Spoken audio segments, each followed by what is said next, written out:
பெரியவர் கூறிய உபன்யாசத்தின் தொடர்ச்சியை ஜாம்பவானும் ஸ்ரீ கிருஷ்ணனும் என்ற தலைப்பின் மூலம் தெரிந்து கொள்வோம். பெரியவர் தன் 13வது வயதில் தான் கூறிக்கொண்டிருந்த கதையின் ஒரு பாதியை கூறி நிறுத்திவிட்டு அங்கே அமர்ந்திருக்கும் கூட்டத்தை பார்க்கிறார்.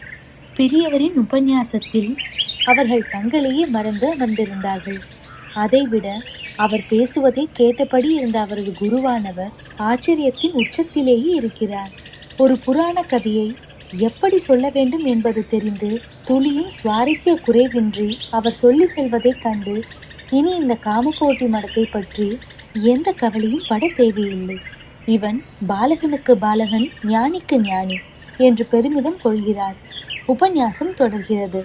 ஸ்ரீகிருஷ்ணன் சத்ராஜித்தின் வீரர்களோடு காட்டிற்குள் பிரசேனஜித்தை தேடி அலையவும் ஓரிடத்தில் அவனது தலை மட்டும் கிடக்கிறது. அருகிலேயே அவன் உடம்பை சுவைத்த சிங்கம் உமிழ்ந்த எச்சங்கள். ஆனால் மணிமாலை காணவில்லை. உடன் வந்த வீரர்கள் அந்த தலையையும் உடம்பின் மிச்சத்தையும் மூட்டை கட்டி கொண்டு அதை எடுத்தபடி ஒருவன் சத்ராஜித்தை சந்திக்க புறப்படுகிறான். மற்றவர்கள் ஸ்ரீகிருஷ்ணனோடு சமந்தகமணியை தேடி சென்றனர். அப்படி சென்ற வழியில் ஓரிடத்தில் சிங்கம் இறந்து கிடந்தது. அங்கிருந்து பெரிய அளவில் காலடி தடங்கள் ஒரு இடம் நோக்கி சென்றன. ஸ்ரீகிருஷ்ணனும் மற்றவர்களும் காலடி தடயத்தை தொடர்கின்றனர். அது ஜாம்பவான் என்னும் இராமாயண காலத்தில் இருந்து சிரஞ்சீவியாக வாழ்ந்து வரும் கரடி உருவத்தில் உள்ள ஒரு ஞானியுடைய காலடி தடங்களாகும். அந்த தடங்கள் ஒரு குகைக்குள் சென்று முடிகின்றன. ஸ்ரீகிருஷ்ணர் அந்த குகைக்குள் நுழையவும் உள்ளே ஒரு பெண் தொட்டிலில் குழந்தை ஒன்றை பாட்டு பாடி தூங்க செய்தபடி இருக்கிறாள். அந்த தொட்டிலில் சமந்தகமணி தொங்கியபடி இருக்கிறது. அதை அங்கேயே பார்க்கவும் எல்லாருக்கும் அப்பாடா என்று இருக்கிறது. பாட்டு பாடியபடி இருந்த பெண் ஜாம்பவானின் மகள் ஜாம்பவதி. அந்த குழந்தை அவள் உறவுக்கார குழந்தை. இந்நிலையில் அவள் ஸ்ரீகிருஷ்ணரை கண்டதும் பிரமித்து போகிறாள்.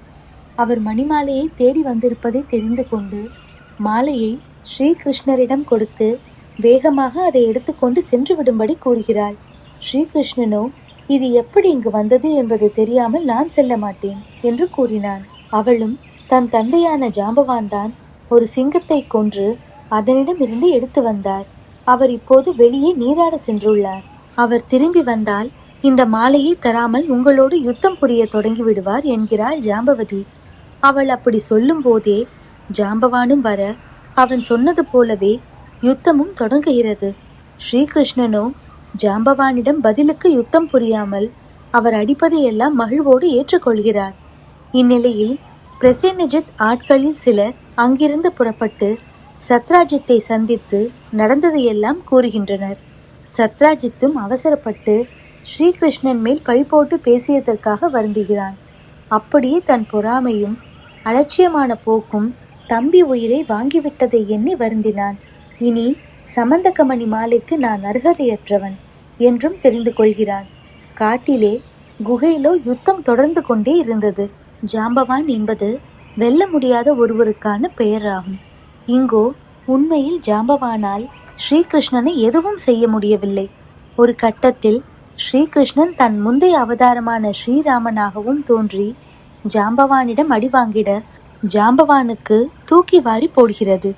பிறகே ஸ்ரீகிருஷ்ணன் வடிவில் வந்திருப்பதும் ஸ்ரீராமனே என்பது புலனாகி யுத்தத்தை உடனேயே நிறுத்திவிட்டு அப்படியே ஸ்ரீகிருஷ்ணன் காலில் விழுந்து கதறத் தொடங்குகிறான். எம்பெருமானே, எதற்காக இந்த சோதனை? உன்னோடா நான் யுத்தம் புரிந்தேன்? பெரும் பாவியாக என்னை ஆக்கிவிட்டாயே, இது நியாயமா என்றும் கேட்கிறான். ஸ்ரீகிருஷ்ணனோ ஜாம்பவான் வரையில் ஸ்ரீராமனாக காட்சி தந்தபடியே அதற்கு பதில் தருகிறான். என் அருமை ஜாம்பவானே, கடந்த என் அவதார காலத்தில் சீதாதேவியை மீட்பதற்காக நான் பாடுபட்ட போது சுக்ரீவனோடு சேர்ந்து எனக்கு பல விதங்களிலும் உதவி செய்தவன் நீ. என் அருமை தொண்டனான அனுமனுக்கே அவன் ஆற்றலை எடுத்து கோரி அவனை இலங்கைக்கு அனுப்பி வைத்ததே நீதான். ஆனால் அதற்கு பிரதிபலனாக நான் உனக்கு எதையுமே தரவில்லை. அனுமனை நான் ஆறத் தழுவிய போது நீ உனக்குள்ளேயும் நான் ஆறத் தழுவ வேண்டும் என்று விரும்பினாய். ஆனால் கரடி உடம்போடு இருந்து கொண்டு கட்டி தழுவுவதை நீ விரும்பவில்லை. எனவேதான் உன் ஆசையை அப்போது அடக்கி கொண்டாய். ஆனால் நான் உன்னை தழுவி உன்னை கௌரவப்படுத்தி இருக்கலாம். நானும் அதை அப்போது செய்ய தவறிவிட்டேன். அதற்கு பரிகாரமாகவே இப்போது உன் கரங்கள் என் மேனி எங்கும் அடிக்கும் சாக்கில் படுவதற்கு சம்மதித்தேன். உன் அடிகளை நான் தாங்கிக் கொண்டேன். உண்மையில் நான் இப்போதுதான் மகிழ்ச்சி அடைகிறேன் என்று ஸ்ரீகிருஷ்ணன் ராம அவதார நினைவுகளுடன் பேசினான். ஜாம்பவானின் விழிகளில் ஆனந்த கண்ணீர். பெரியவர் தன் உபன்யாசத்தின் இந்த கட்டத்தை நுட்பமாக விவரித்த வேளையில் கேட்டுக்கொண்டிருந்த அனைவர் விழிகளிலும் கூட ஆனந்த கண்ணீர். சிறுவனாக இருந்து கொண்டு சமந்தகமணி வரலாற்றை பெரியவர் தங்கு தடையின்றி சொன்ன விதம் அன்று அவ்வளவு பேரையும் வாயடைக்க செய்தது. அதை ஒரு கதையாக கூறாமல் அதில் ஒளிந்திருக்கும் நுட்பமான சங்கதிகளையும் பெரியவர் கூறிய விதம்தான் அலாதியானது. பெரியவர் கூறிய வரலாற்றின் தொடர்ச்சியை அடுத்த பதிவில் கேட்கலாம். அதுவரை திருச்சிற்றம்பலம்.